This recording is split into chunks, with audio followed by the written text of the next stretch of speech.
Assalamualaikum warahmatullahi wabarakatuh. Kode etik guru. Pengertiannya apa? Kode etik profesi guru apa? Terus kerjaan profesimu, kode etik guru Indonesia, dan karakteristik guru abad 21. Pertama, pengertian dan tujuan. Kode etik profesi adalah aturan-aturan yang telah diterima oleh orang-orang dalam organisasi profesi tertentu. Tujuannya untuk menjamin agar tugas pekerjaan terwujud sebagaimana mestinya dan kepentingan semua pihak terlindungi sebagaimana layaknya. Yang kedua, kode etik profesi guru. Keterbatasan kode etik. Yang pertama, tidak semua isi bisa diselesaikan. Kedua, ada beberapa kesulitan penerapan. Ketiga, kadang timbul konflik. Keempat, ada beberapa isu legal tidak bisa digarap. Kelima, ada yang tidak cocok. Keenam, ada konflik dengan hukum. Ketujuh, sulit menjangkau semua budaya. Kedelapan, sulit menembus berbagai situasi. Dalam Undang-Undang Sisdiknas Pasal 42, setiap tenaga pendidikan berkewajiban. Yang pertama, menciptakan suasana pendidikan yang bermakna, menyenangkan, kreatif, dinamis, dan dialogis. Kedua, mempunyai komitmen meningkatkan mutu pendidikan. Ketiga, memberi teladan dan menjaga nama baik. Status guru dalam UNESCO atau ILO 5 Oktober 1988, guru profesional harus beretika. 4 tahap pengembangan kode etik guru PGRI. Yang pertama, pembahasan perumusan tahun 1971-1973. Kedua, pengesahan Kongres PGRI ke-13 November 1973. Ketiga, penguraian dalam Kongres PGRI 14 Juni 1979. Keempat, penyempurnaan dalam Kongres ke-16 Juli 1989. 9 butir batang tubuh kode etik guru. Yang pertama, pembentukan pribadi peserta didik. Kedua, kejujuran profesional. Ketiga, jujur menyimpan informasi peserta didik. Keempat, pembinaan kehidupan sekolah.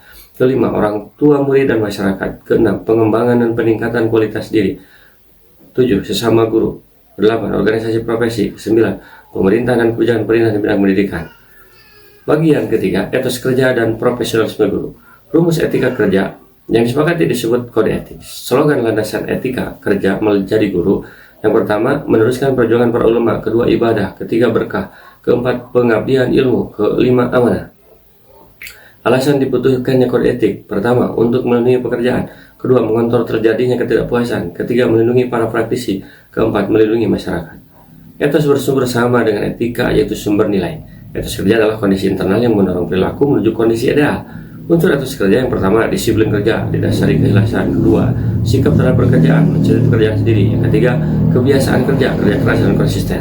Dalam aspek religi, etos kerja bersumber pada kualitas ketakwaan seorang yang diwujudkan dalam keseluruhan perilakunya. Dalam aspek spesial ditunjukkan dengan kualitas kompetensi sosial seperti luas, senang bergaul, dan sebagainya. Etika kerja dan etos kerja sangat menentukan perwujudan kualitas kerja.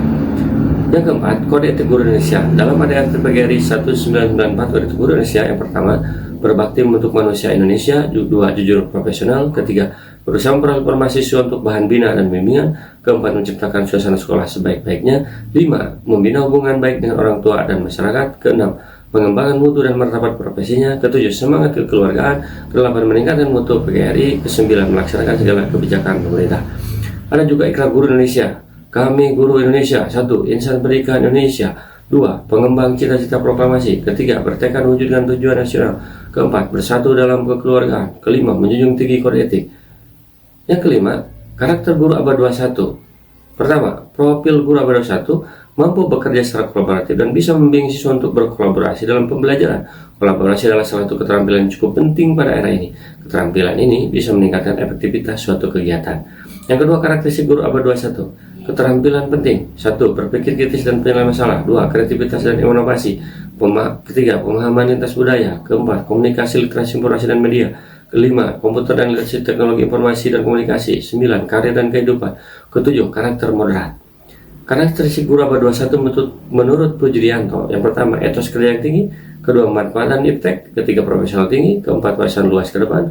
Kelima, ketegaran moral. Keenam, prinsip kerja bersaing dan bersanding. 5 faktor yang harus dipelihara untuk profesional. Yang pertama, ingin kerja ideal. Kedua, melihara citra profesi. Ketiga, ingin mengejar kesempatan. Keempat, ingin mengejar kualitas. Kelima, kebanggaan profesi. Kompetensi guru abad 21, pedagogik, kepribadian sosial profesional dengan indikator sama dengan pembahasan sebelum ini. Semoga bermanfaat. Assalamualaikum warahmatullahi wabarakatuh.